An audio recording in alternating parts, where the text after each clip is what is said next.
Jadi ibu dan anak ini kan ribut besar, saling sama-sama sangat keras dan bertengkar juga yang sangat keras. Sehingga terjadi keributan sampai pada saling mengejek. Dan hanya di sini kalau kita lihat dari anaknya, Loli itu kurang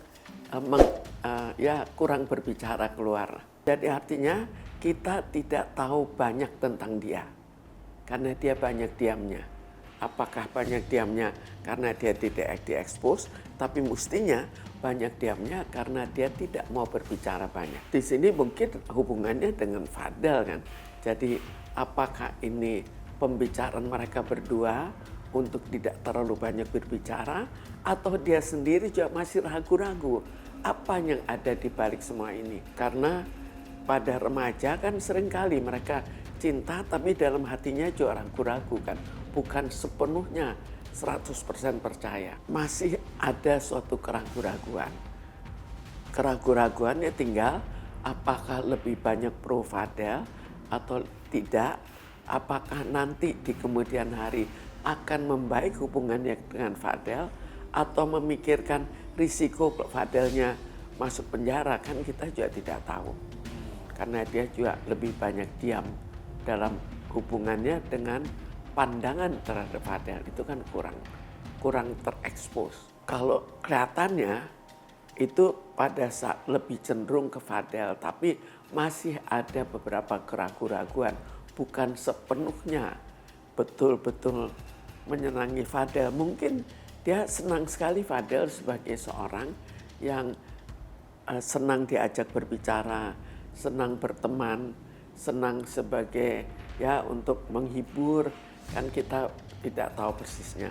Ya sekarang ini kan cinta remaja. Cinta remaja kadang-kadang kita juga tidak terlalu apakah itu salah. Begitu banyak remaja melakukan cinta di bawah umur. Jadi itu dalam hal cintanya. Mungkin kalau itu memang sampai pada kehamilan ya itu sudah dianggap sebagai suatu kesalahan. Tapi kalau apalagi kalau betul diminta untuk dilakukan aborsi, itu yang kita tidak tahu. Mungkin saja dengan banyaknya pindah-pindah dari satu orang konselor ke konselor yang lain, lalu akhirnya dia berubah pandangan dan diberikan pengertian atau diberikan data-data yang tidak sebenarnya. Itu sama sekali kita tidak bisa melihat dari apa yang dikemukakan oleh Loli.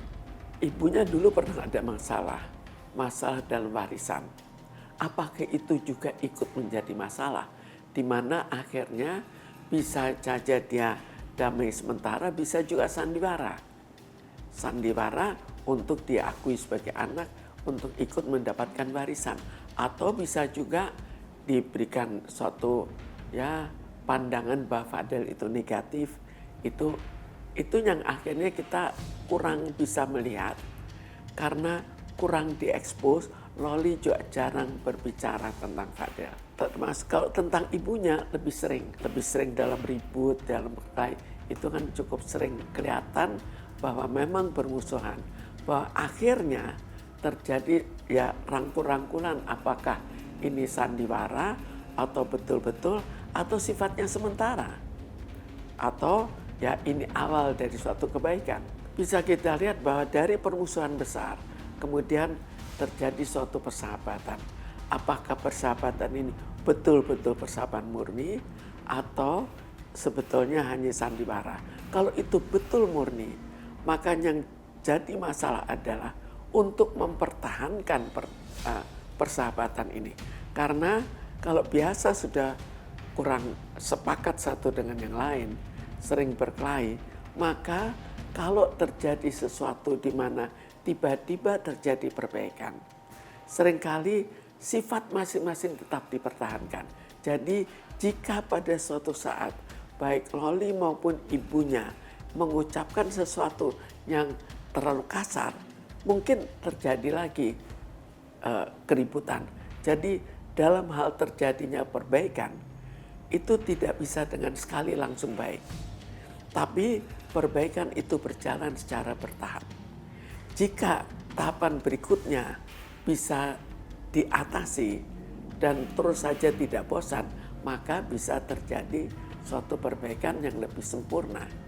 Ya sebetulnya kalau kedua-duanya berjuang, kedua-duanya berusaha, dan kedua-duanya mengendalikan diri dan mengekang hal-hal yang negatif dalam arti kata negatif untuk pihak ibunya atau negatif untuk pihak anaknya, maka ini bisa menuju pada perbaikan.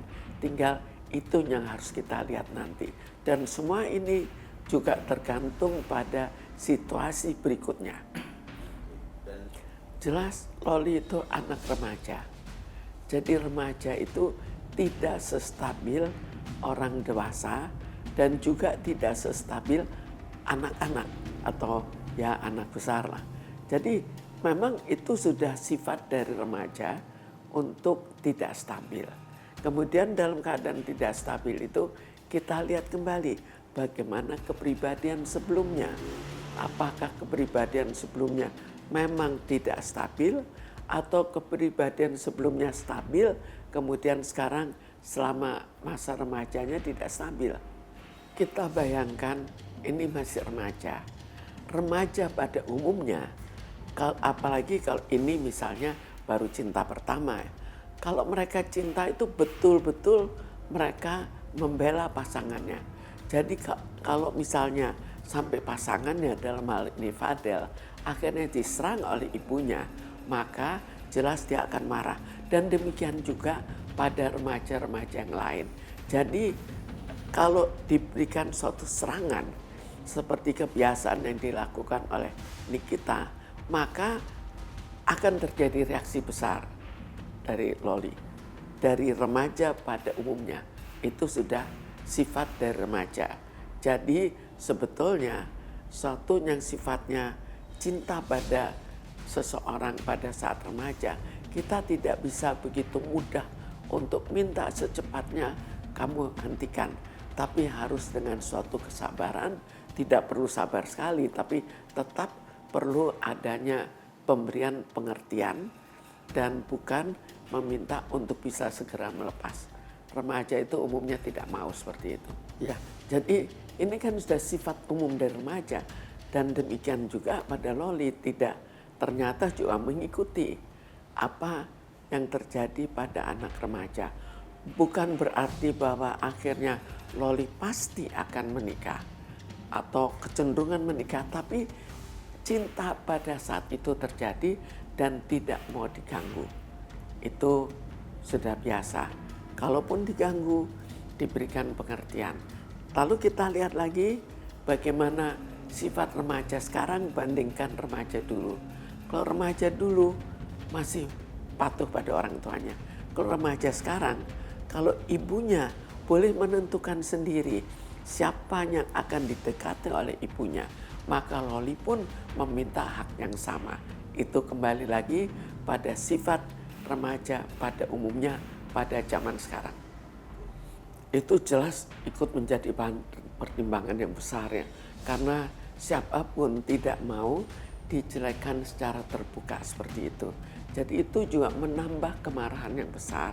Dan kemarahan itu akan mendekatkan Loli pada Fadel, bukan menjauhkan.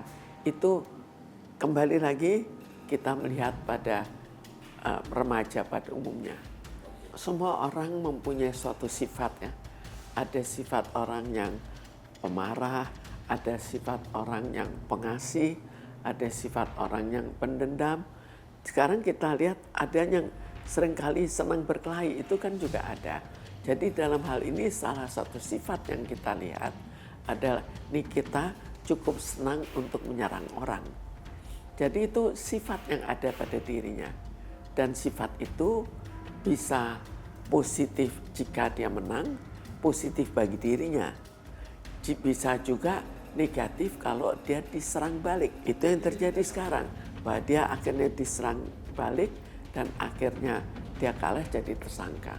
Bagi dirinya seorang yang sering untuk ya ribut mulut.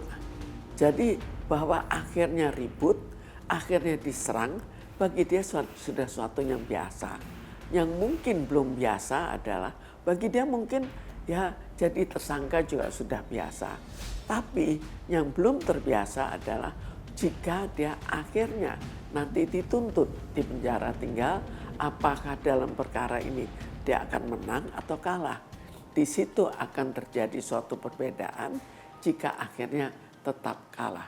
Kalau misal kita lihat orang yang sering berbenturan, sering mengkritik, sering apa, tinggal apakah kita bisa mengatasi atau kita menghindar.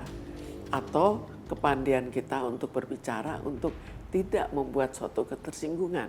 Tapi kalau itu menjadi target, kan tetap akan diserang. Jadi kita bayangkan suatu sifat untuk senang menyerang.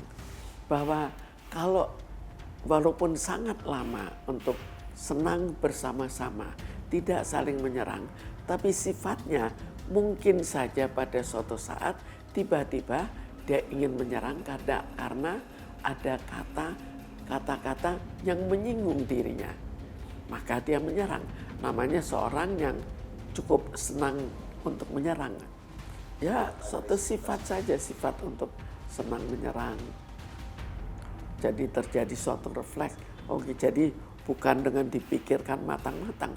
Mungkin ada yang dipikirkan matang-matang, tapi banyak juga yang muncul secara refleks saja. Itu bisa juga terjadi pada anaknya. Karena tinggal sampai seberapa jauh kita bisa menangkal orang tua itu. Jadi bagaimana kita bisa bersabar atau menggunakan kata-kata sehingga orang tuanya tunduk atau mengajak bapaknya, mengajak yang lain untuk ikut membantu. Tapi kalau tidak bisa, maka satu-satunya adalah kita menjauh dan tidak terlalu dekat, tidak sering berbicara. Jadi juga tidak memberikan kesempatan untuk melakukan suatu caci makian misalnya. Karena anak juga akan terus membantah, belum tentu lebih keras anaknya atau orang tuanya. Bisa-bisa anaknya sekarang yang ngatur orang tuanya. Ya, jadi kita bayangkan kalau sifat orang tuanya tidak mengalah, lalu anaknya juga mempunyai sifat yang ingin menang dari orang tuanya seperti remaja-remaja sekarang, maka akhirnya kan mudah terjadi benturan. Kalau sudah terjadi seperti ini ya, maka kita kembali melihat masa kecilnya. Masa kecilnya nih kita jelas ada sesuatu dengan orang tuanya sampai membentuk kepribadian seperti itu. Jadi kepribadian pada umumnya tidak akan terlalu ekstrim. Tapi kalau terlalu misalnya seperti ini kita terlalu senang untuk melakukan suatu keributan, maka ada sesuatu yang harus kita lihat bagaimana dia dibesarkan. Lalu demikian juga dengan Loli. Lalu bagaimana kepribadian Loli terbentuk sebagai akibat pada pola asuh dari ibunya. Ya, itu akhirnya dianggap bahwa kedua-duanya sama-sama keras. Jadi kita harus membayangkan bahwa kedua-duanya akan tambah berumur. Saat remaja tambah berumur, dia lebih stabil. Dia tidak lagi terlalu emosional. Demikian juga nih kita sebagai manusia yang ya sudah cukup dewasa, dia juga nantinya akan lebih tua kan. Dan kalau lebih tua, umumnya ini bukan selalu ya, tapi umumnya mereka akan lebih tenang, tidak terlalu senang berkelahi. Demikian juga dengan Loli. Jadi kemungkinan untuk bersatu itu masih mungkin. Walaupun tergantung kembali pada apakah kedua-duanya mau mengalah, apakah kedua-duanya betul-betul mempunyai minat kuat untuk bersatu kembali. Jadi kalau kita lihat sekarang ya, orang tua itu waktunya kurang untuk anak-anak. Tapi kita juga sulit untuk mempersalahkan karena kalau tidak mempunyai uang cukup, pendidikan anak juga terganggu. Terganggu bukan dalam hal mutu pendidikan saja, tapi nanti sekolahnya misalnya di sekolah yang anak-anaknya sering berkelahi. Itu salah satu contoh. Jadi yang kita lihat pada saat ini adalah orang tua sudah lebih sedikit waktunya untuk anak. Kemudian dibiarkan bermain dengan anak-anak lain, yang anak-anak lain juga sama-sama kurang diasuh oleh orang tuanya, sehingga saling bersatu untuk saling mempengaruhi, dan pengaruhnya belum tentu pengaruh positif. Terkadang pengaruh negatif, apalagi kalau sama-sama mengeluh, bisa-bisa sama-sama mengajak untuk pakai narkoba, atau sama-sama berkelahi atau apa saja yang sifatnya lebih ke arah negatif. Ini kalau kita lihat dari anak-anak yang akhirnya terbentuk ke arah yang negatif.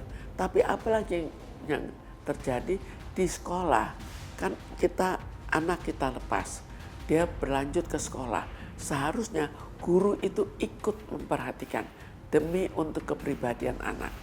Jadi kalau anak sudah kelihatan kurang baik, dia sering berkelahi atau sering bully, sekarang kan zamannya sering bully, guru mestinya jangan acuh.